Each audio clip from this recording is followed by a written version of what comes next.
Hola, buenas noches. Bueno,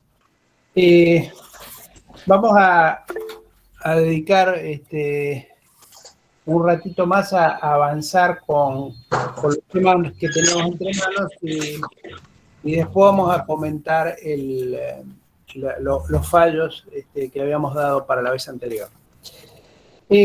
Bueno, habíamos llegado un poco, habíamos repasado la vez anterior un poco lo que era la noción de contrato, una noción genérica, su ubicación en el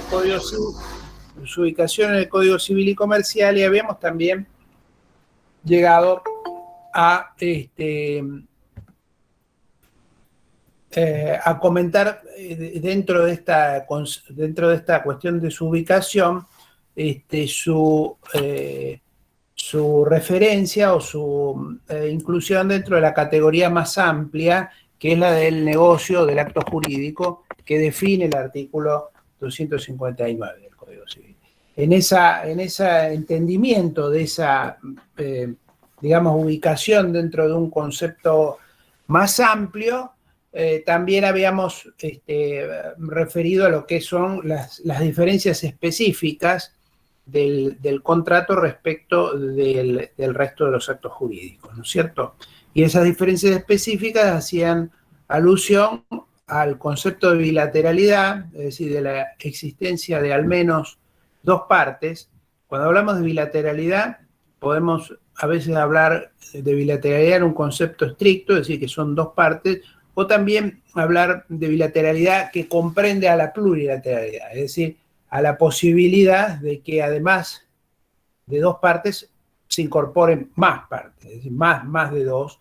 Hay contratos que por definición incluyen más de dos partes y hay contratos que por definición llevan dos partes solamente, y hay contratos en los que se puede, digamos, pueden haber dos partes o más. Pero lo que sí no queda fuera de la categoría del contrato es el acto jurídico unilateral. Después vamos a ver que, digamos, qué es lo que significa el concepto de parte. El concepto de parte lo vamos a ver después. Lo que sí ya tienen que tener en cuenta es que parte y sujeto, o parte y persona, no son conceptos necesariamente coincidentes. Es decir, puede haber una parte con varias personas o puede haber una persona que cumpla la función de más de una parte. Lo importante acá es que para el negocio del acto jurídico es que haya por lo menos dos partes. ¿Estamos claros? Sí, sí. La otra referencia es que, es decir, de diferencias específicas del contrato respecto de los demás negocios jurídicos o actos jurídicos, es su patrimonialidad en cuanto al objeto. Es decir, el objeto o el contenido del contrato es siempre de carácter patrimonial. Por lo tanto, quedan excluidos del concepto de contrato aquellos actos o negocios, como veíamos la vez pasada, que pudieran tener efectos patrimoniales, pero que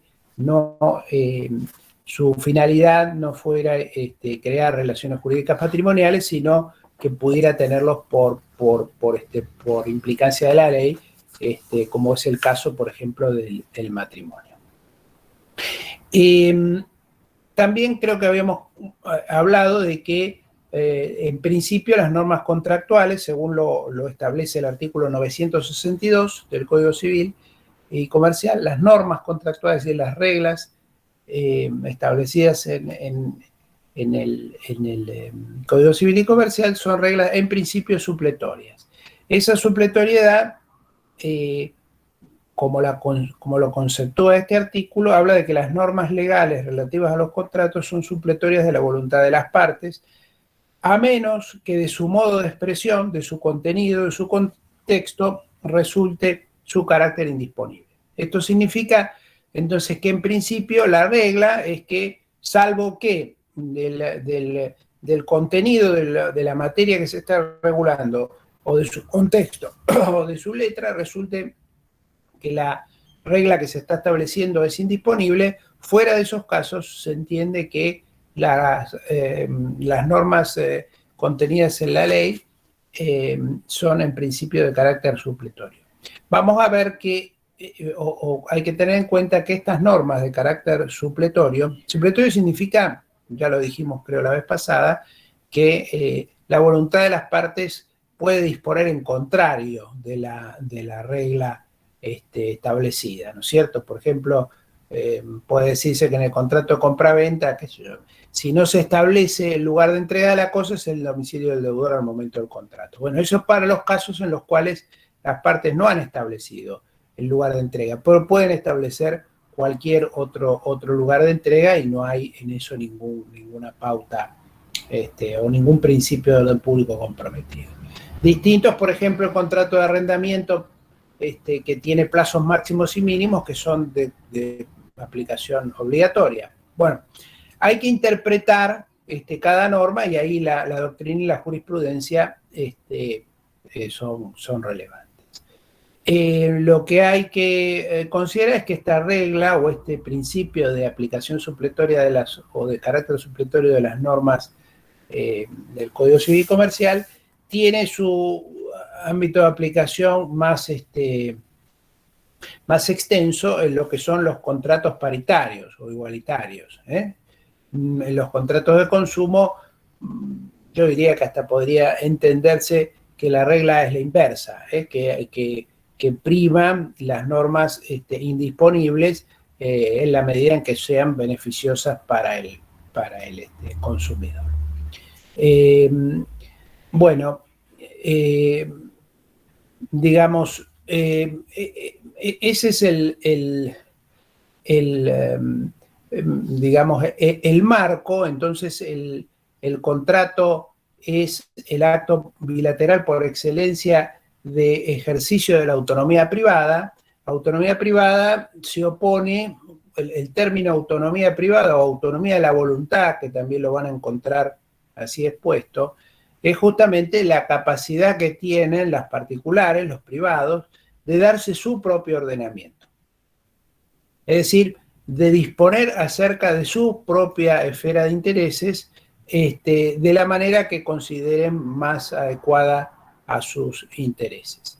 Esta autonomía, a esta autonomía se opone el concepto de heteronomía. La heteronomía es justamente las normas y las reglas que se aplican a los sujetos o a los particulares con independencia de su voluntad. Quieran o no quieran, las tienen que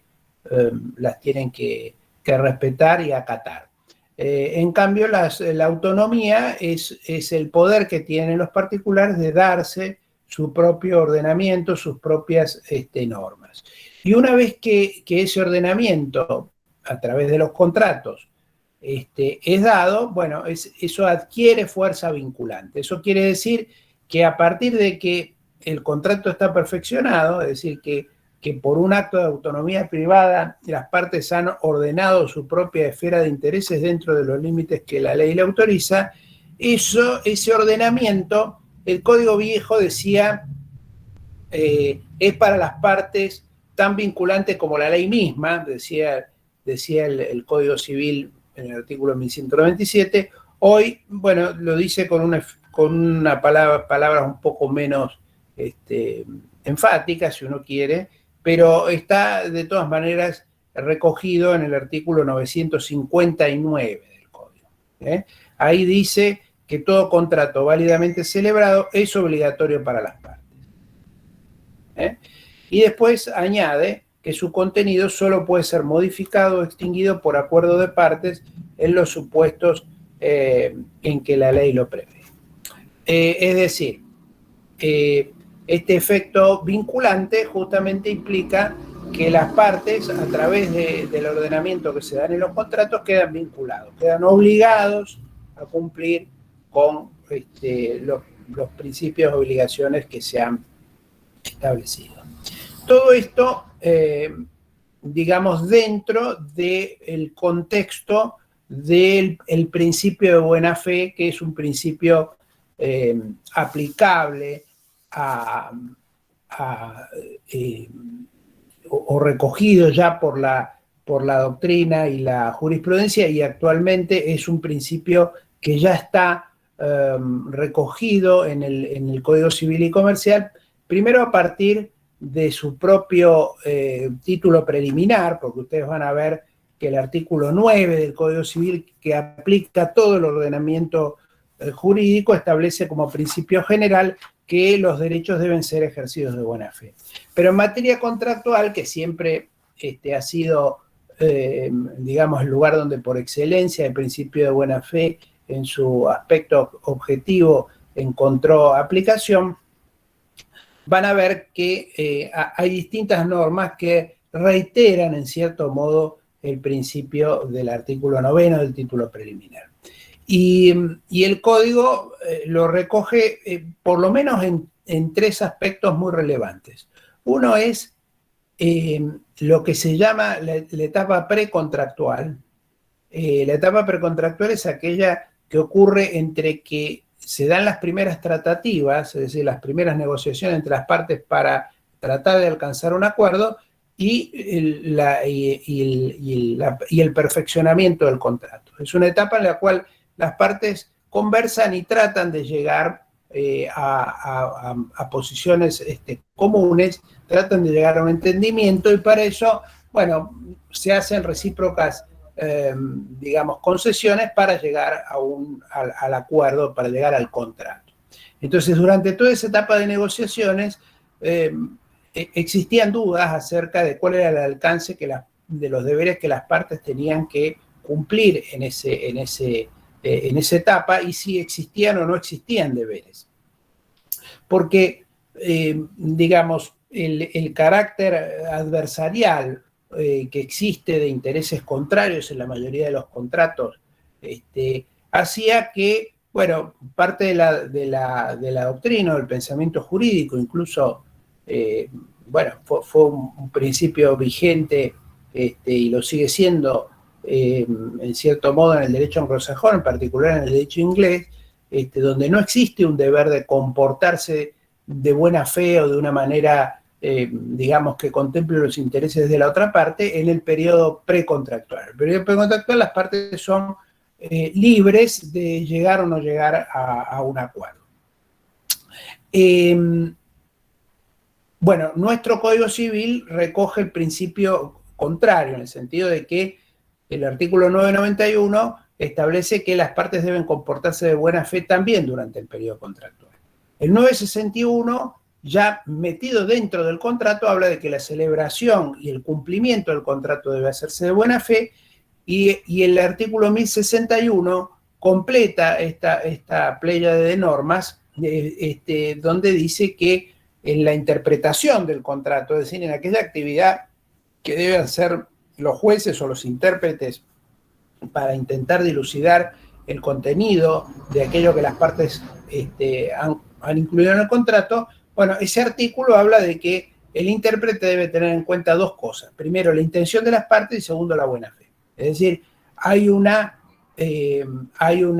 inclusión de la buena fe en la etapa previa al contrato, en la etapa de ejecución, cumplimiento, celebración, ejecución y cumplimiento del contrato, y aún como pauta de interpretación de lo que sería el contenido del contrato o aquello que las partes han querido hacer a través del contrato.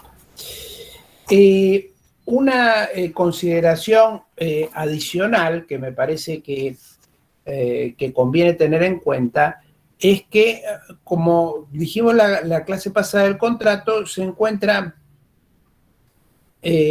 digamos, vinculado a dos institutos o materias del derecho que le son afines. Uno es, como dijimos, la teoría del hecho del acto jurídico, más precisamente del negocio o acto jurídico, y el contrato es una especie dentro de esa categoría más amplia. La otra materia con la cual está muy vinculado es con la de obligaciones, que ustedes seguramente ya lo estudiaron en algún curso anterior. Y esto, acá conviene que eh, que tengan en cuenta lo siguiente. Tradicionalmente, y por mirar el contrato desde la teoría de las obligaciones, se ha visto el contrato como una fuente de las obligaciones, ¿no es cierto? Ustedes, cuando vieron contratos, cuando vieron obligaciones, seguramente lo primero que vieron fue, ¿qué cosa? La fuente, ¿no es cierto? Y ahí, ¿cuáles eran las fuentes de las obligaciones? Contratos, hechos ilícitos. Claro. Digamos, La responsabilidad civil. bueno, La responsabilidad civil también. claro. Bueno, la responsabilidad civil es una categoría dentro de las obligaciones, pero las fuentes de las obligaciones son, bueno, hay distintas clasificaciones, ¿no? Había una clasificación antigua que hablaba del contrato, el cuasicontrato, el delito, el cuasidelito y la ley, que era una categoría que tradicional, pero si uno tuviera que resumirlo, podría hacerlo en los términos que lo hizo alguno de ustedes recién, creo que fue Jorgelino, no recuerdo quién lo mencionó, pero bueno, por un lado los contratos y por otro los actos ilícitos, es decir, lo que sería las obligaciones de origen contractual y las de origen extracontractual, originadas en la primera en acuerdos, es decir, obligaciones voluntarias, y las otras son obligaciones involuntarias, es decir, obligaciones que nacen de ciertos actos que se realizan, pero que no están, no tienen la finalidad directa e inmediata de crear obligaciones, son resultados de ciertas conductas que uno englobaría dentro de la responsabilidad civil extracontractual, porque es una responsabilidad civil contractual, si bien dentro del nuevo código no se las denomina ya como contractual extracontractual, y ni tampoco tienen un régimen totalmente separado, sino que es más bien un régimen unificado con algunas excepciones. Pero a lo que quería ir es que esta perspectiva del contrato desde las obligaciones lo hace ver como fuente de obligaciones, y es cierto. Lo que ocurre es que el contrato en nuestro derecho no es solamente fuente de obligaciones. Tiene una proyección mucho más amplia. Si ustedes van a la definición del contrato, dice: contrato es el acto jurídico mediante el cual dos o más partes manifiestan su consentimiento para 1. Crear, 2. Regular, 3. Modificar, 4. Transferir, 5. Extinguir relaciones jurídicas patrimoniales. La obligación es la relación jurídica patrimonial de carácter personal por excelencia. Ahora, si nos quedamos con la fuente de las obligaciones, o el contrato como fuente de obligaciones, bueno, nos quedamos en esta definición con crear relaciones jurídicas. Crear relaciones jurídicas. El contrato puede hacer, como dice esta norma, que no hace más que recoger lo que era la doctrina y jurisprudencia previa al Código Civil y Comercial, aclara o especifica que el contrato no solo sirve para crear obligaciones, sino también para regular, modificar, transferir, extinguir obligaciones u otras relaciones jurídicas. Entonces, crear, bueno, ya sabemos, es la más sencilla. Regular, bueno, regular lo vamos a tener en todos aquellos contratos en los cuales ya la relación jurídica está preestablecida y el contrato viene a complementar o a sumar a esa relación alguna peculiaridad que las partes quieran acordar. Entonces, no estamos hablando ya necesariamente del nacimiento de una relación jurídica, podemos suponer que esa obligación o esa relación jurídica ya ha nacido, ya sea de un contrato o de alguna otra fuente, ya hay una relación jurídica y el contrato lo que hace es regularla, establecer alguna modalidad acerca de cómo ha de ejercerse o cómo ha de cumplirse esa relación jurídica. Ustedes pueden tener una relación jurídica, por ejemplo, de naturaleza real pueden tener un condominio, en el cual dos partes son condóminos de un bien, y hacen un acuerdo para regular, como dice este artículo, un contrato para regular cómo van a ejercer sus derechos, por ejemplo, en el condominio. Y pueden acordar que uno, por ejemplo, sobre un bien, ejerza actos o aproveche del bien durante la semana y el otro lo aprovecha durante el fin de semana, por ejemplo, para decir cualquier cosa. Entonces, ahí tenemos un contrato que regula una relación jurídica. ¿Le dio nacimiento? No, a lo mejor ese condominio nació por alguna otra razón, puede haber nacido por una sucesión, por lo que fuere. Ya la relación jurídica existe y el contrato lo que hace es regularla, es decir, establecer las modalidades a través de las cuales esa relación jurídica se va a ejercer. Ahí tienen ustedes un contrato innominado, es decir, es un contrato que no está regulado por el Código Civil, pero que es perfectamente válido y por el cual las partes, en la medida de lo que les permite las normas del derecho real, específico en este caso, dicen cómo van a ejercer los derechos.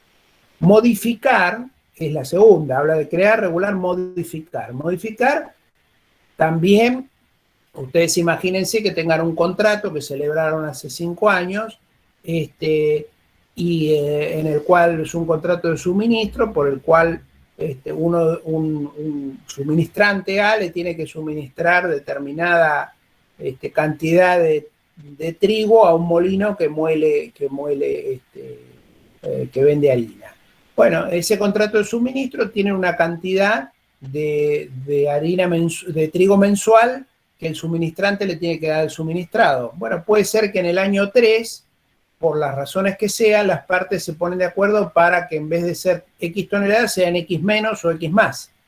Bueno, ese es un contrato modificatorio de la relación jurídica que nace del primer contrato. Entonces, ahí tenemos un segundo contrato que no tiene por efecto ni crear ni regular, tiene por efecto modificar lo que otro contrato anterior había establecido. Transferir. Transferir, ustedes pueden ser titulares de un crédito, es decir, supónganse que ustedes tienen algún deudor que les debe algo por un trabajo que ustedes han hecho, o por algo que le han vendido, o por cualquier otra fuente, ustedes tienen una creencia contra alguien. Ustedes son acreedores. Como acreedores tienen un crédito. Ese crédito ustedes lo pueden transferir, se lo pueden pasar a otra persona, se lo pueden ceder por un precio. Ustedes tienen derecho a cobrar, no sé, 1.500 pesos dentro de un mes y ceden el crédito hoy por 1.200 para hacerse con el efectivo y ceden ese crédito. Bueno, ese contrato transfiere el crédito y acá no está, entonces ese contrato no crea, no regula, no modifica, pero sí transfiere una relación jurídica. Y el último punto que trae el 957 es la extinción. Ustedes pueden tener una relación jurídica determinada y la extinguen. Pueden tener un contrato de arrendamiento por 7 años y en el año 4 las dos partes se ponen de acuerdo para hacer un contrato por el cual dejan sin efecto ese arrendamiento. Extingue la relación jurídica de arrendamiento que existía. Bueno, es un contrato extintivo, es una rescisión, que es un contrato por el cual las dos partes de un contrato dejan sin efecto otro contrato precedente. Entonces, lo que yo quería resaltarles en este caso, entonces, es que el contrato tiene relación con las obligaciones porque es una de sus fuentes. Pero tengan en cuenta dos cosas. Que primero, el contrato no necesariamente tiene que ser fuente de obligaciones. También puede ser fuente en el sentido de que crea la obligación. También puede ocurrir que la regule, la modifique, la transfiera o la extinga, en primer lugar. Y en segundo lugar, puede ocurrir que esa modificación, creación, regulación no exista respecto de relaciones jurídicas técnicamente obligatorias, sino que pueden darse contratos respecto de relaciones jurídicas que no son de naturaleza obligatoria. Como les decía, pueden ser de naturaleza real, puede ser sobre derechos intelectuales, puede ser, digamos, mucho más variado de lo que usualmente uno entiende. Le preguntan qué es el contrato, fuente de obligaciones. Bueno, es fuente de obligaciones, pero es fuente de otro tipo de relaciones jurídicas y además no necesariamente puede ser fuente, sino que puede ser no creador de nada, sino en todo caso modificador, regulador, puede servir para transferir o puede servir para extinguir. ¿Se entiende? Sí, profe. Si vamos muy rápido o no se entiende algo, por favor, me frenan y lo aclaramos. Profe, ¿puede repetir la segunda idea que dijo? La primera era que no es necesariamente fuente, también puede modificar, regular, transferir relaciones jurídicas. Y la segunda idea, que podía tratar de temas específicos o algo así. No, lo que decía primero es que, digamos, estamos hablando en relación a la obligación, es que no necesariamente la crea, sino que también puede ocurrir cualquiera de estas dos cosas que vos estabas mencionando. Lo otro que decía es que se extiende a relaciones jurídicas que no sean técnicamente obligaciones. Ustedes saben que la obligación es un tipo de relación jurídica muy difundido, muy divulgado, digamos, que aparece todo el tiempo en todas las... pero existen otro montón de relaciones jurídicas de contenido patrimonial que no necesariamente son obligaciones. Entonces, lo que quería puntualizarles acá es que el contrato, además de que en materia de obligaciones tiene otras funciones que la de ser fuente, también podemos salir de la materia de obligaciones y hablar de que el contrato puede regular relaciones jurídicas, por ejemplo, de carácter real, aunque no sea técnicamente una obligación. Quiere decir, una relación jurídica real quiere decir la parte disponible o regulable por las partes de los derechos reales que son obviamente mucho más restrictivas de lo que hay en materia obligatoria, pero que también puede existir. Perfecto. Gracias. No, de nada. Bien, entonces con esto que les estoy tratando de transmitir, ustedes ya podrán anticipar que entonces la utilidad del contrato es gigante, es muy importante, porque le permite a ustedes, a todos, nos permite establecer relaciones con otras personas. Eso sí, es siempre un acto bilateral, requiere la intervención de más de una parte, como ya dijimos,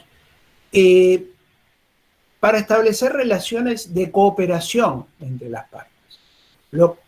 Relaciones de cooperación que tienen, como dijimos, contenido patrimonial, entonces están vinculadas a operaciones económicas. Entonces, el contrato con esta amplitud que lo define el artículo 957, crear, regular, modificar, transferir o extinguir relaciones jurídicas, en el fondo lo que hace es ser la herramienta, el instrumento, la vía a través de las cuales las operaciones económicas se conciertan, se establecen. ¿Por qué se establecen a través de esto? Bueno, por lo que dijimos antes, porque el contrato tiene un efecto vinculante. Si el contrato no tuviera efecto vinculante, no serviría para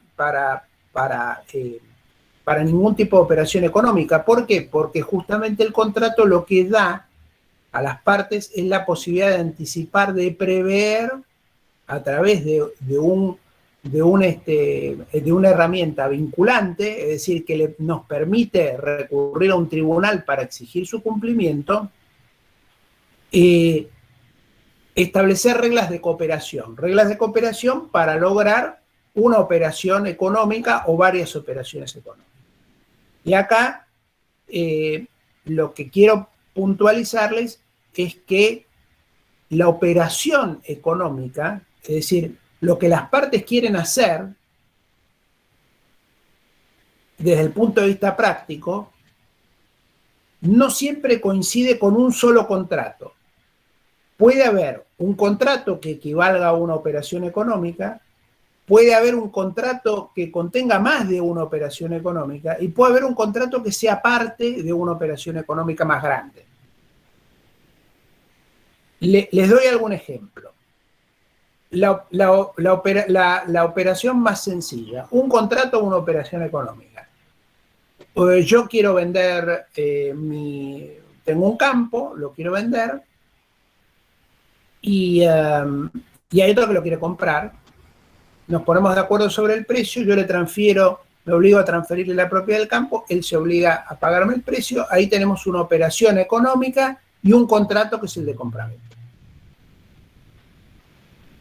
Ahora, la operación más sencilla, 1 y 1. Ahora, supongamos que yo quiero vender mi campo, me pongo de acuerdo con el precio, todo exactamente igual al anterior, pero además yo me quiero quedar con el campo, explotándolo durante 3 o 4 años, y me pongo de acuerdo para pagarle un canon mensual por la explotación de ese campo.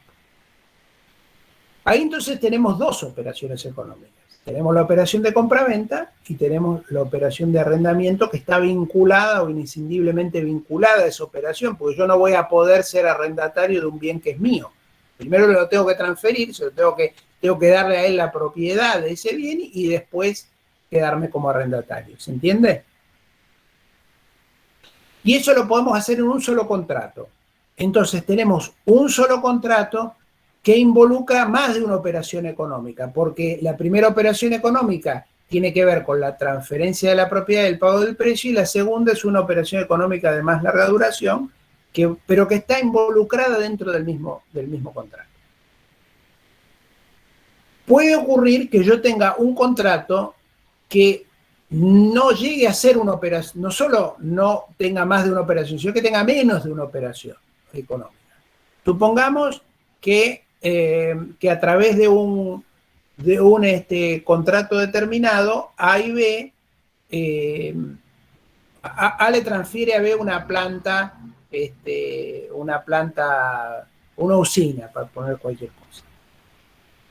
Muy bien. Eso ya ocurrió. Ahora, por separado, el vendedor puede acordar con el comprador que le va a prestar el servicio de entrenamiento de su personal para que sepa cómo operar esa planta.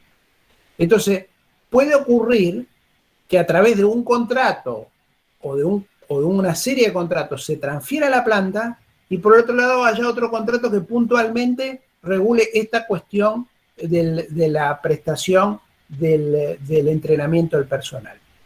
Entonces, la operación económica es más amplia. Es decir, yo quiero quedarme con una planta y quiero que mi personal sepa cómo operarla.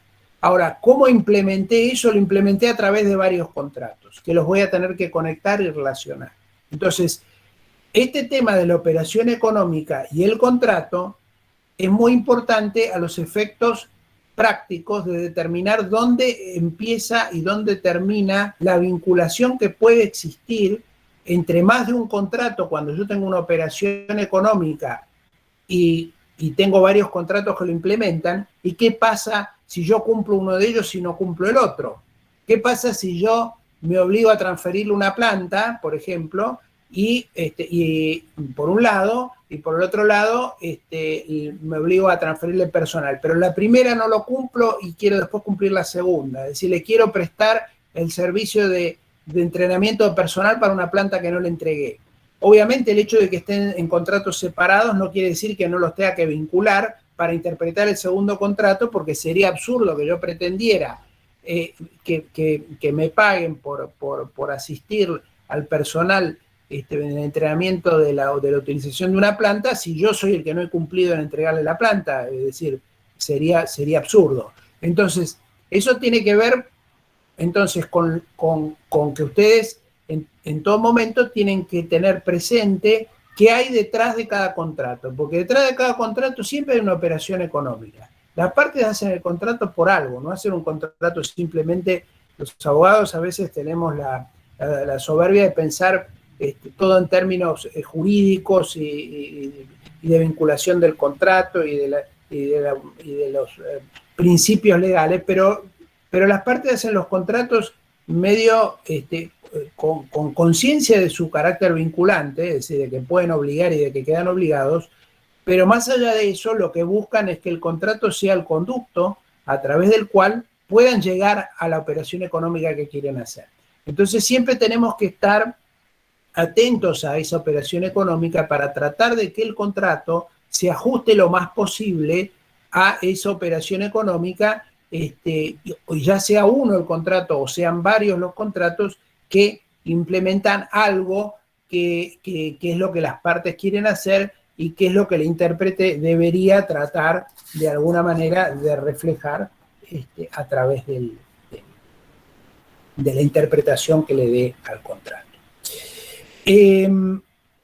Bueno, finalmente ya dijimos que esto tiene que ver con la libertad de contratación, y acá entonces nos vamos a empezar a meter en el tema del caso que les he dado para que leyeran. Es decir, la libertad de contratación tiene que ver justamente con este ejercicio de la autonomía privada, y esa libertad de contratación que tiene su raíz en la Constitución, como habrán visto en este caso, se mencionan disposiciones de la Constitución que tienen que ver con el libre ejercicio del comercio. No hay una cláusula específica de la Constitución en el artículo 14 ni ningún otro donde dentro de los derechos individuales se establezca el derecho a contratar. Pero eso no implica que toda la doctrina haya entendido que el derecho a contratar es un derecho individual de raigambre constitucional que se encuentra de alguna manera desperdigado o nutriendo a otros derechos que sí aparecen claramente explicados, como es el derecho de asociarse, que no es otra cosa que el contrato de sociedad, o el derecho a ejercer industria lícita, que no es otra cosa que el derecho que es otra cosa que el contrato, que los contratos empresarios, el contrato de trabajo o los contratos a través de los cuales la industria se ejerce, el ejercicio del comercio, que también se hace a través de contrato. Es decir, el contrato nutre a todos estos derechos, y si bien, como les digo, no hay una previsión expresa en la Constitución respecto al derecho individual a contratar, no hay duda de que es un derecho individual de raigambre constitucional. Entonces, las partes, según este artículo 958, son libres para celebrar los contratos. Libres para celebrar el contrato significa que tienen el derecho a hacerlo y no hacerlo. Esa libertad justamente se traduce en eso. Entonces, al derecho positivo de contratar tiene su contracara en el derecho negativo de no hacerlo, de no contratar.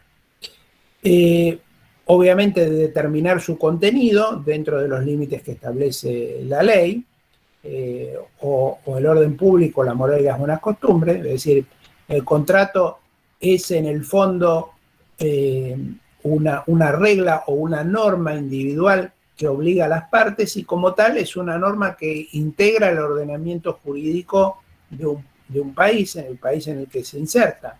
Entonces, esa norma contractual, para insertarse en el orden jurídico y encontrar entonces reconocimiento por parte del Estado y de sus tribunales para poder operar, debe insertarse en términos armónicos con lo que es ese ordenamiento. Entonces, si la norma contractual contradice principios o normas que son de rango superior al del contrato, como serán las leyes, los reglamentos o la Constitución misma, bueno, el contrato no va a ser válido. Por eso es que la libertad de contratación que reconoce el 958 es una libertad de contratación que juega dentro de un ordenamiento dado, no es una libertad que está en el vacío. Y dentro, entonces, finalmente, si bien no está explicitado en el artículo 958, forma parte de la libertad de contratar, no solo el hacerlo o no hacerlo, no solo el establecer el contenido, sino también el elegir o poder escoger libremente la persona del co-contratante, que es algo que seguramente ustedes habrán visto en el caso Sanfuentes. Bueno, lo último que quería mencionarles con relación a este tema es lo que dispone el artículo 960 del Código Civil, que está en relación también con esta protección que el derecho les da a los particulares para establecer su propio ordenamiento mediante la autonomía de la voluntad y la libertad contractual, que es la limitación que tienen los jueces para interferir en los contratos. El artículo 960 dice específicamente que los jueces no tienen facultades para modificar las estipulaciones de los contratos, excepto que sea a pedido de una de las partes cuando lo autoriza la ley. Y después en un párrafo muy cuestionado, agrega o de oficio cuando se afecta de modo manifiesto el orden público. Vamos a hablar un minuto de esto. ¿Cuál es la regla? La regla es que los jueces están para dar efecto a los contratos y como habíamos visto ya en el artículo 1061, ese efecto es el efecto que las partes le han querido alcanzar con el contrato, que tiene que ver con esto que hablábamos antes de la operación económica que las partes buscan lograr. Es decir, el juez como intérprete lo que tiene que buscar básicamente es cuál ha sido la intención de las partes al celebrar el contrato. Y no es su función, digamos, fijar ese contenido como regla.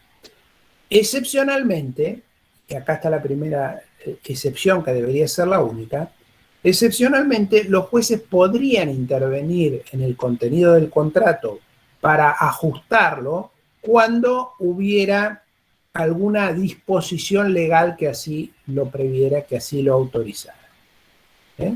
Entonces ustedes van a ver, por ejemplo, y a pedido de parte también.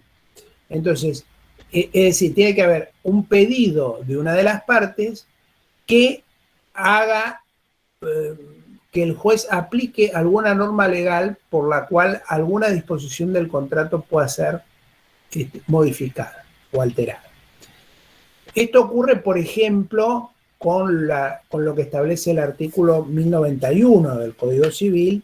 El artículo 1091 es un artículo que recoge lo que se llama teoría de la imprevisión. La teoría de la imprevisión, bueno, es una teoría que en el fondo lo que sostiene es que, cuando estamos en presencia de un contrato celebrado bajo determinadas condiciones que han sido esenciales para llegar a ese contrato, y esas condiciones, por razones que no son imputables a ninguna de las partes, se modifican de modo tal de que una de las prestaciones termina siendo demasiado onerosa respecto de la contraria, estamos hablando de contratos bilaterales, bueno, se permite o bien la rescisión del contrato, que no nos interesa en este caso, la resolución, pero sí hay una alternativa por la cual una de las partes podría pedir el reajuste de las prestaciones a los efectos de eliminar esa excesiva onerosidad, es decir, ese desequilibrio absurdo en el contrato provocado por razones que no son imputables a ninguna de las partes. Entonces, hay en esos casos excepcionales, que ustedes los habrán visto, los casos de la especificación, los casos de devaluaciones brutales, en los casos de crisis económicas, bueno, se autoriza la intervención de los jueces en los contratos para intentar, digamos, reequilibrar las prestaciones que originalmente estaban equilibradas y luego, producto de este evento imprevisible e inimputable a ninguna de las partes, ha venido a quedar descalabrado. Otro caso es el artículo 771, por ejemplo. El artículo 771 autoriza a los jueces a morigerar los intereses cuando consideraran que fueran contrarios a la moral y la buena costumbre. Y se establece que yo tengo que devolver un préstamo y la tasa de interés que se ha pactado es una tasa que se entiende está muy fuera de las pautas de mercado o de las pautas que los tribunales, digamos, admiten como válidas como tasas de interés ejecutables, bueno, el juez puede morigerar esa tasa, puede rebajarla si entiende que está por encima de lo que es moralmente admisible. Bueno, estas son pautas o reglas que hay que irlas encontrando en distintas disposiciones del código. Unas que yo les mencioné, la del letter in previsión, está, por ejemplo, en el 1091, es una cláusula que está en la parte general de contratos. La del 771 está en la parte de obligaciones. Bueno, van a encontrar distintas disposiciones legales a lo largo del código en las cuales se puede autorizar a un juez para que, a pedido de parte, intervenga en un contrato para, de alguna manera, digamos, o bien eliminar alguna cuestión que ha devenido injusta o inequitativa por circunstancias ajenas a las partes, o bien cuestiones que hagan a la moral y las buenas costumbres. En ese sentido, también, por ejemplo, me viene a la memoria otro caso que es el de las cláusulas penales. ¿Alguien recuerda qué es una cláusula penal?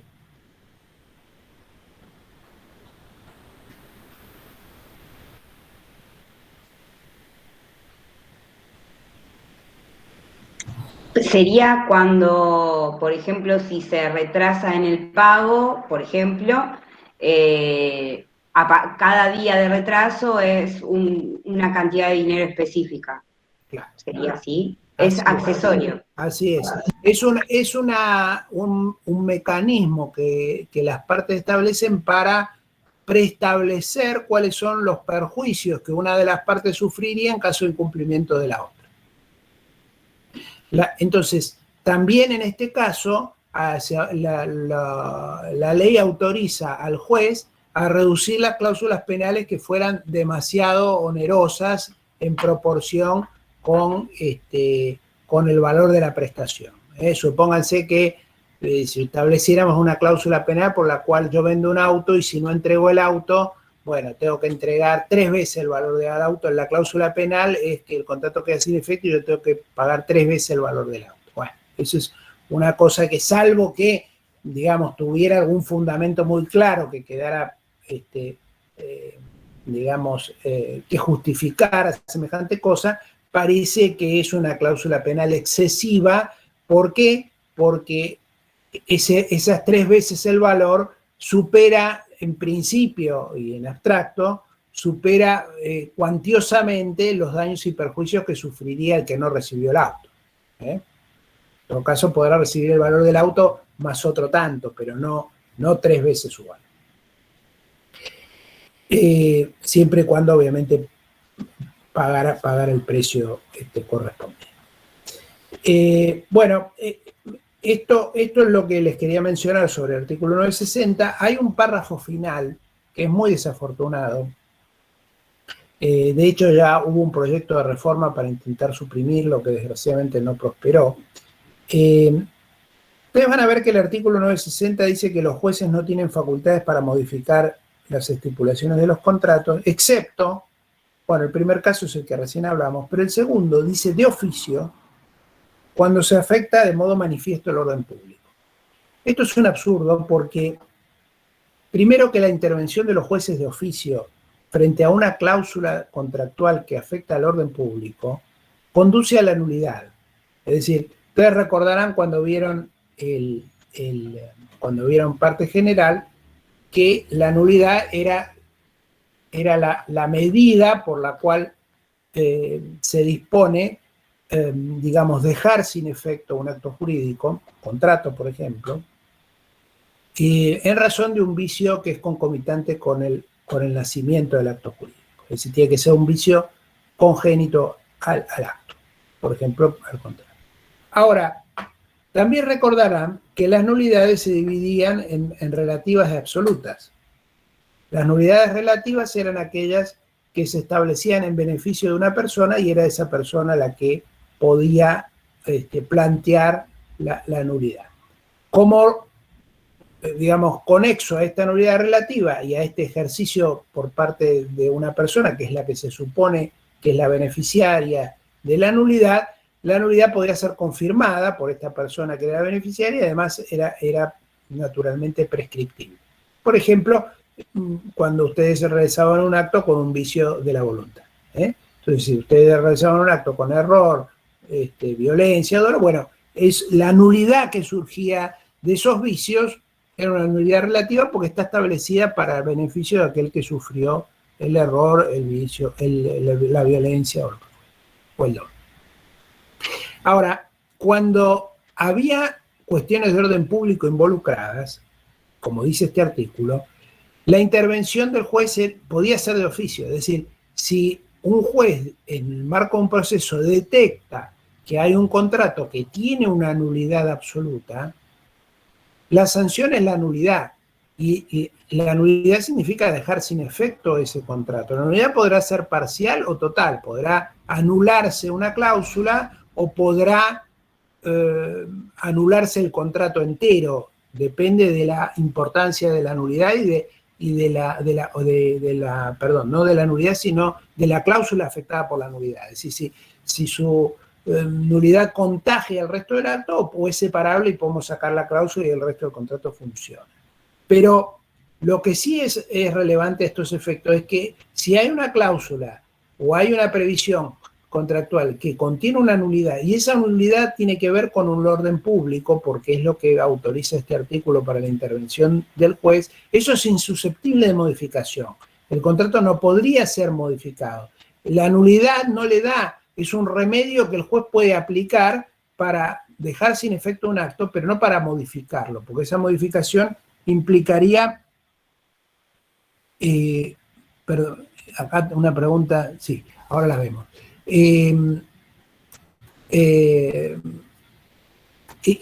La nulidad implica, digamos, que no pueda modificarse el acto. Me preguntaba una de las compañeras, Alejandra, respecto de un caso de una nulidad absoluta. Bueno, los casos de las nulidades absolutas tienen que ver con que el contrato contenga un objeto ilícito o que el contrato tenga una causa ilícita. Supónganse que yo hago un contrato para trabajar como esclavo de alguien durante 25 años. Bueno, el objeto de ese contrato es un objeto nulo porque va contra la moral, las buenas costumbres, es un objeto que no está permitido. Yo no puedo, por más contrato que celebre y por más formalidades e intervenciones que pueda dar a escribanos o lo que fuera, no puedo enajenar mi libertad personal como esclavo les doy un ejemplo absurdo para que lo vean claramente. Entonces, si eso ocurre y alguien va a tribunales con un contrato en el cual dice que me compró como esclavo, obviamente el juez va a anular ese contrato y no, ¿por qué? Porque tiene un vicio, ese vicio es manifiesto, es ostensible, es un vicio que es contrario al orden público o que convierte al negocio en contrario al orden público y el juez tiene la obligación de decretar su nulidad de oficio. Ese es un caso, de ahí para abajo lo que a ustedes se les ocurra, que tenga que ver siempre con objetos o con prestaciones o con causas que sean ilícitas. Lo mismo pasa con la lesión. La lesión es otra cosa. ¿Alguien sabe, quiere comentar algo sobre el vicio de lesión? ¿Qué es la lesión? ¿Verdad?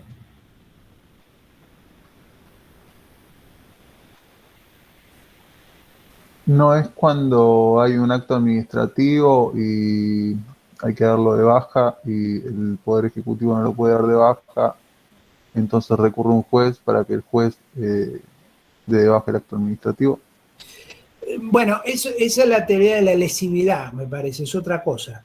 No, sí, La lesión no es cuando en un contrato se determina que hay una de las partes que está siendo visible, notablemente vulnerada en cuanto al contenido del contrato en el sentido económico. O sea, por ejemplo, yo quiero, no sé, vender algo y el juez puede determinar que el precio del mercado de ese inmueble o mueble está mucho más alto de lo que se determina en el contrato, o está mucho más bajo de lo que se determina en el contrato, entonces una de las partes está siendo notablemente afectada. Sí, por ahí es la cosa. A ver, la teoría ¿Tenía que ver también con la inexperiencia de la otra persona? Claro, si la ley habla de inexperiencia, creo que ya dice debilidad, inexperiencia o estado de necesidad, algo así habla el código. Pero son dos cosas distintas, son dos cosas que quería... a ver, la lesión, en principio, donde nace, que de hecho es... Más que nada cuando es desproporcionada a la otra parte lo que está pidiendo. Claro, por eso, claro. A ver, la lesión, por eso trataba de decirles que originalmente la lesión estaba vinculada con un parámetro puramente objetivo. Es decir, cuando había una desproporción en las prestaciones que superaba determinado porcentaje, por ejemplo el 50%, yo vendía mi casa a un valor inferior al 50%, podía alegar lesión para rescindir el contrato. El código nuestro, siguiendo, digamos, el código original no contenía la lesión. Y es más, hay una famosa nota de Vélez al artículo 954 que aclara por qué no. La ley 17711 del año 68 incorpora la lesión como vicio, pero la incluye con un cariz objetivo-subjetivo. ¿Qué quiere decir esto? Dice que, bueno, cuando una parte, explotando la necesidad, debilidad o inexperiencia de la otra, obtiene ventajas, digamos, patrimoniales injustificadas, la otra parte puede pedir la nulidad del acto o su reajuste. Entonces, acá que tenemos dos cosas, tenemos una parte objetiva y una parte subjetiva. ¿Por qué? Porque tiene que haber ese desequilibrio patrimonial injustificado. Ese no es objetivo en el sentido o tasado, como podría ser en el derecho francés. Bueno, tenemos que superar tal porcentaje para que haya, si no se supera, no. La ley no dice cuánto es ese porcentaje. Tiene que haber una desproporción o una ventaja patrimonial injustificada. Pero además, esa ventaja patrimonial injustificada debe provenir de algo subjetivo, que es que una de las partes haya obtenido esa ventaja a partir de la explotación de la necesidad, debilidad o inexperiencia de la otra parte. Y después juegan un conjunto de presunciones, es decir, si se quiere, a mayor desproporción objetiva, se presume con mayor fuerza que esa explotación ha existido, ¿se entiende? Pero para completarles el panorama, digamos, la lesión no involucra un vicio de orden público, es decir, el que puede demandar la lesión o la rescisión o la modificación del contrato por lesión es aquel afectado, con lo cual, si estamos en los términos del artículo 960, me viene bien que hayan hecho ese comentario, porque el 960 vieron que tenemos dos situaciones. Los jueces no pueden modificar los contratos y dice dos cosas. Primero, excepto que sea pedido de parte cuando lo autoriza la ley, bueno, la lesión es uno de esos casos, porque el artículo 332 dice que el lesionado puede pedir la modificación del contrato. El problema viene, con lo cual no entra en la última parte del artículo, que es el que genera el problema, que es de oficio cuando afecta de manera manifiesta el orden público. La lesión no implica una manifestación o un modo manifiesto de la alteración del orden público. Está en interés del lesionado, y si el lesionado por alguna razón decide no reclamar, no hay ninguna cuestión de orden público ni el juez debería intervenir.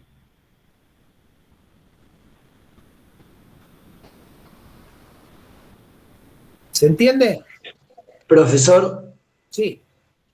Y si los derechos en cuestión fueran derechos de índole, no digo colectivos, pero de los que se llaman homogéneos, y verdaderamente afectasen a una gran cantidad de personas, ahí no podríamos hablar de un orden público afectado, una posibilidad de...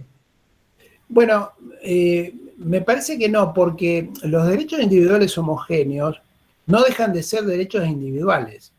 Con lo cual, el hecho de que puedan tener un mecanismo de protección colectiva a través de las organizaciones legitimadas para reclamar ante la afectación de esos derechos individuales colectivos, no implica que, supongamos, en el último extremo, una asociación de consumidores plantea un reclamo y obtiene una sentencia por la cual se va a indemnizar a cada uno de los afectados o integrantes de ese colectivo, porque, por ejemplo, qué sé yo, en la boleta o en el ticket no aparecía determinado concepto, determinada aclaración que correspondía que se incluyera.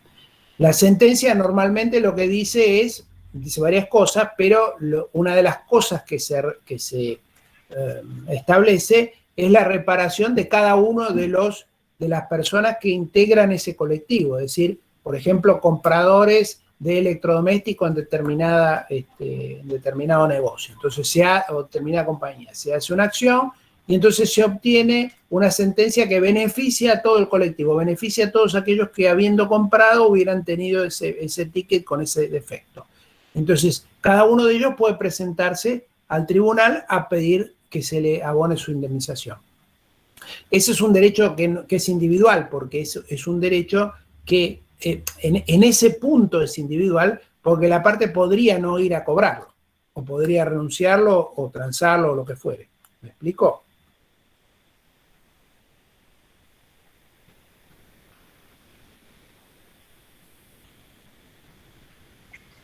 Sí, perfecto. Después los derechos colectivos en serio, digamos, o los derechos que no son, no digo en serio porque estos también son en serio, pero quiero decir los derechos colectivos que no son individuales homogéneos, sino los del ambiente, ese tipo de cosas son ajenos normalmente a los temas contractuales. Bueno, ¿algo más con esto?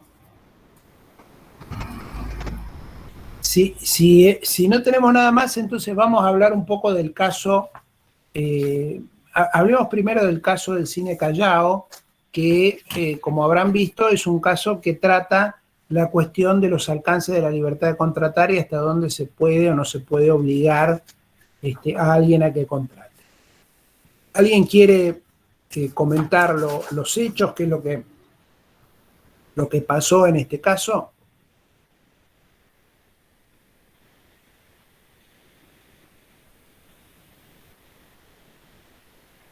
Sí, bueno, a causa de que se carecían de lugares para realizar obras teatrales, se obligó a los cines a que lo hicieran y tener que afrontar ellos mismos los costos extra de producir, digamos, teatro y no ser simplemente una sala de cine. Eso era básicamente lo que generó el conflicto en este caso, creo, si mal no recuerdo. Sí, Sí, una norma. Doctor, ahí a eso agrego que había un decreto que aparte generaba la problemática de que ese costo no se podía impactar, no se podía agregar al costo de la entrada. Entonces hacía que soportara el privado una decisión del Estado por una imposibilidad por desocupación de los actores y por no tener el espacio, estos actores, para poder desarrollar su actividad. O sea, Sí. no solo estaban obligados a hacer a contratar el espectáculo vivo por intermedio, creo que es una resolución que sacan. Sí. Sino que hay un decreto, a su vez, que impide que se pueda impactar ese costo en la entrada. Entonces, lo que reclama Cine Callao es que tienen que ellos soportar una problemática que consideran excede a lo que tiene que ver con el libre comercio. Habla un poco de la libertad de contratación, pero a su vez también yo creo que tiene un poco de esto de hasta cuál es el límite de regulación del Estado, o sea, cuál es el límite que tiene el Estado con respecto a meterse dentro de la regulación del privado. Claro, así es. Es decir, como vos decís muy bien, digamos, de lo que se agravia el cine Callao son básicamente de dos cosas, que se está, por un lado se le está imponiendo una actividad que ellos no quieren realizar, que es la de, digamos, el cine Callao dice, mire, yo soy un cine, no contrato números vivos, eso es otra actividad distinta, a mí me están imponiendo tener que realizar una actividad que no es la mía, pero además no la quiero realizar. Con lo cual mi libertad de comercio, digamos, ahí se encontraría vulnerada. Y lo segundo tiene que ver con esto que vos bien señalás, que tiene que ver con el derecho de propiedad, y dice, mire, además a mí me obligan a hacer determinadas inversiones para acondicionar la sala para que puedan actuar esta gente, y además a contratarlos y a pagarles el sueldo, cuando hay una resolución que ha congelado los precios de las entradas de cine, con lo cual yo no puedo trasladarle ese costo al público. Ese es el planteo, ¿no es cierto? Después, si quieren, digamos, el que quiera ver las incidencias, van a ver que hay una inspección de un departamento de trabajo, multas, sanciones, qué sé yo, pero en el fondo esta es lo que se plantea.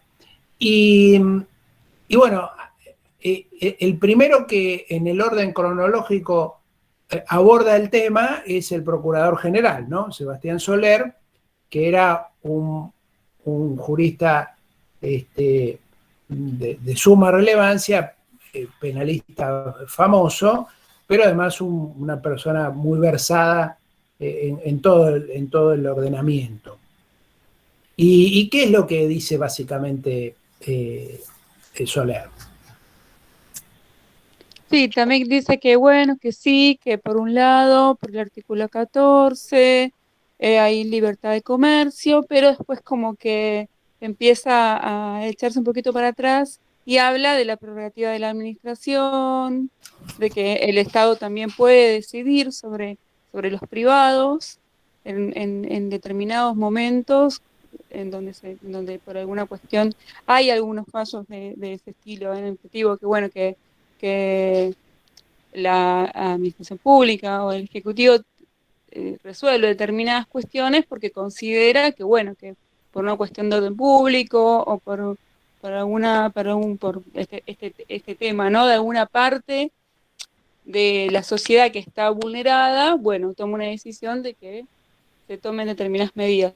Eso es lo que yo interpreto, ¿no? Como que por un lado sí empieza como, bueno, sí, como que le da lugar al cine Callao, pero después dice, no, bueno, pero acá no sé si nos podríamos meter porque también es una decisión que la administración pública puede tomar. En principio, perdón, quería agregar una cosita, el procurador dice que este peso que se le pone a este sector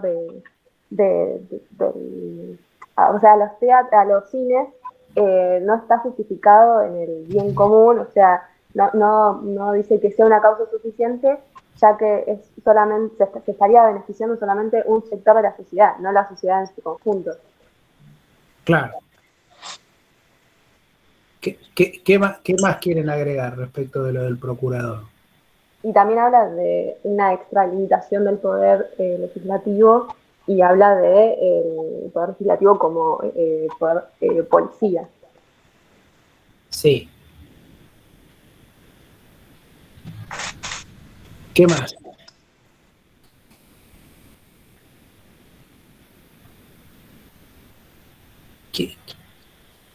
El procurador hace una distinción muy clara entre los fines que habla de fines loables de la ley o del legislador, y los medios que empleó. Y es acá donde está digamos, lo crítico del razonamiento. El procurador dice, mire, el fin o la finalidad es muy ponderable, es muy loable, y lograr disminuir la desocupación o el desempleo es un fin que el gobierno puede tener y que debería naturalmente perseguir. Ahora, ese fin no puede lograrse por cualquier medio. Y no puede lograrse en particular a través de hacer mejorar a un sector de la población a costas de otro sector de la población. Lo que el procurador dice es el gobierno tiene a su disposición medios como podrían ser contratar directamente gente o crear subsidios. Parece que hubiera tenido la bola de cristal, pero tiene esos medios para de alguna manera hacer asumir por el total de la población, porque eso es lo que en el fondo está diciendo, el costo de mejorar la posición del interés común, o, como señaló la compañera muy acertadamente, en realidad de un pequeño sector de la población, porque no estábamos hablando de la desocupación de todos, sino de un grupo de personas que digamos que estaban en esta situación de necesidad. Entonces, el procurador hace esta distinción y dice, mire, las herramientas o los recursos que tiene el gobierno para conjurar determinados problemas no pueden intercambiarse libremente. Las herramientas que le da la Constitución al gobierno para conjurar estos problemas son las que le da.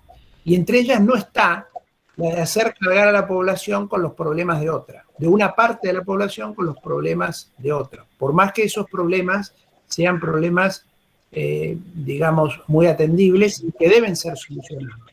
Para solucionarlos tiene que emplear los remedios y los mecanismos que tiene, entre los cuales no se cuenta este.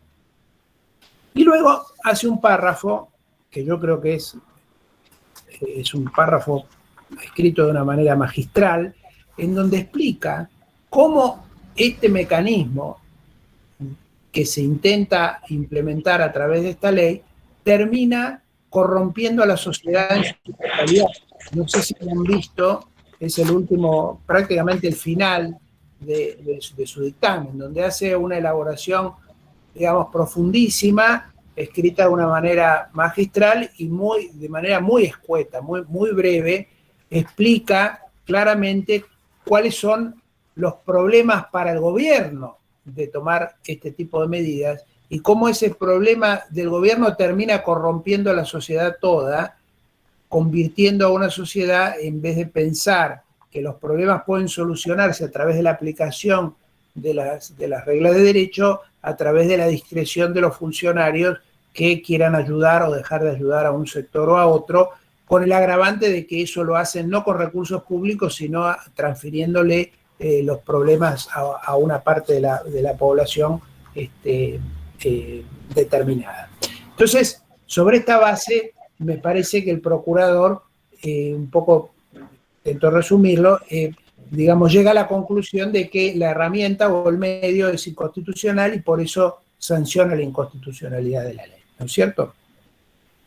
No sé si quieren agregar algo más a esto que yo les he dicho. Pero me parece que ese es un poco el nudo de la cuestión, ¿no?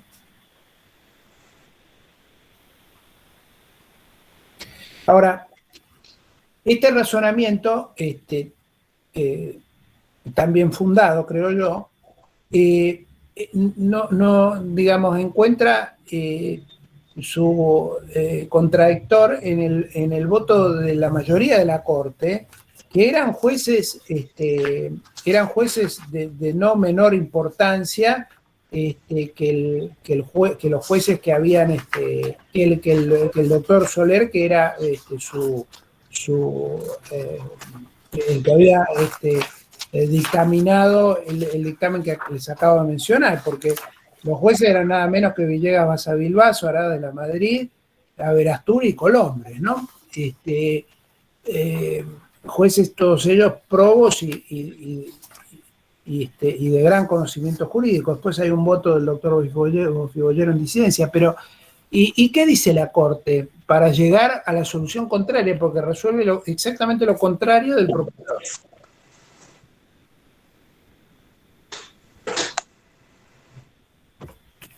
Dice que no hay discrecionalidad o arbitrariedad porque el sector afectado está relacionado con el sector beneficiado íntimamente. Es así, por lo menos recuerdo algunos de los dictámenes así por ese lado. Sí, en parte, digamos, cuando llega digamos, uno de los fundamentos es ese, sí.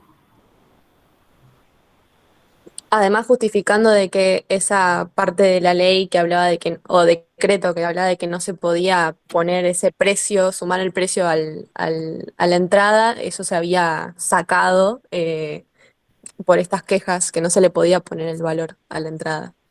Claro. Entonces, en ese sentido, no tendrían esa pérdida por ese lado, y hablando de que en realidad hasta podrían llegar a tener un beneficio por la existencia de esos números vivos. Sí. Eso es casi risueño, porque cualquiera que haya sabido cuál era esa situación, esos números vivos eran una cosa realmente muy, muy deprimente y muy por eso no tenían salida, ¿no es cierto? Eran, digamos, números de muy baja calidad. Pero a la vez, creo que uno de los fundamentos decía que los daban en los interviews de las películas y eso tampoco afectaba.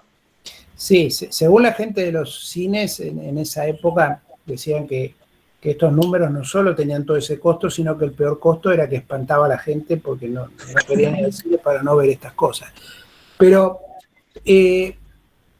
bueno, en síntesis, lo que la Corte parte por decir, que creo que es muy relevante, es el concepto de lo que se llama poder de policía amplio, es decir, la posibilidad de que el Congreso no solo reglamente los derechos por lo que para cubrir la moralidad, seguridad o salubridad pública, sino también para incentivar los intereses económicos de la población. Y entonces con este salto, digamos, que no es de este fallo, sino que ya venía de un fallo del año 22 que habrán escuchado, los que ya vieron un derecho constitucional, que es el Colano contra Lanteri, y que se reprodujo en otros fallos posteriores, amplió el concepto de poder de policía para permitir que el Congreso regulara, digamos, relaciones económicas de la población que en principio hasta entonces no se admitía. Entonces, a partir de reconocer esto, lo que el tribunal empieza a evaluar es si las restricciones que ha establecido esta ley, sin desnaturalizar el derecho a seguir ejerciendo la actividad de cine, eran restricciones que eran tolerables o no eran tolerables. Y entonces ahí, bueno, empieza a ver todas estas cuestiones de hecho que mencionaba Matías, Sofía, y bueno, ¿cuáles eran los temas? Bueno, en realidad el tema de que no podían pasarlo a precio ya había devenido abstracto porque lo podían pasar a precio. Los gastos, bueno, dije, los gastos que tienen que hacer tampoco son tan grandes en comparación con la necesidad que pasan esta gente de los números vivos que no tienen trabajo, así que no parece tampoco tan grave. Y con respecto a tener que ejercer una actividad no elegida, es cierto, pero la Corte dice, bueno, pues son bastante parecidas en el fondo, cine y número vivo, no es que lo estamos, no les estamos poniendo algo que sea tan alejado de lo que han elegido. Con lo cual llega a la conclusión de que la restricción que le impone, o la obligación de contratar que le está imponiendo, no es tan gravosa y que es un medio que es razonablemente proporcional al fin, que es conseguir disminuir el desempleo, que lo califica como una desgracia, digamos, nacional, y entonces llega a la conclusión contraria. Ustedes ven que ya seguramente lo habrán visto, este tipo de decisiones de la Corte son las que después, digamos, se reproducen más adelante. Es decir, cuando llegamos a la conclusión de que, bueno, de que la libertad no necesita ser tan libertad y que los derechos pueden ser restringidos y que cuando hay emergencia, bueno, en la medida que no se desnaturalicen, justificó, bueno, muchas otras cosas que ustedes seguramente ya conocerán. El caso Peralta, en el cual en vez de devolver los depósitos de banco le dieron un bono a 10 años a la gente y le dijeron que también no le estaban alterando tanto los derechos, o el corralito después, o cosas que desgraciadamente Argentina ha conocido a lo largo del tiempo. Con lo cual, estas teorías que digamos, que tienden a justificar de alguna manera el ejercicio de restricciones por parte del gobierno, después, digamos, tienen una dinámica propia que van haciendo que cada vez sea más invasivo ese poder, y las situaciones de emergencia, que son prácticamente permanentes, amplían de alguna manera, pese a que la Corte siempre ha dicho que la emergencia no amplía los poderes que preexisten, sino que simplemente da ocasión para ejercerlos. En la práctica termina implicando restricciones o limitaciones cada vez más severas, ¿no? Pero bueno, no hemos llegado a ver el otro fallo, les pido que lo vean, y bueno, creo que por hoy ya nos hemos excedido. ¿Alguna duda o comentario? Yo no, profe. Bueno, entonces en ese caso nos vemos en la próxima, que creo que va a ser el lunes, porque el jueves es feriado, ¿no? Bien, para el lunes entonces volvemos a releer el fallo de... Por favor, relean y el otro. Bien. Hasta el lunes. Muchas gracias, profe. Hasta el lunes, gracias. Chao, profe, gracias. Una consulta. Se fue la clase.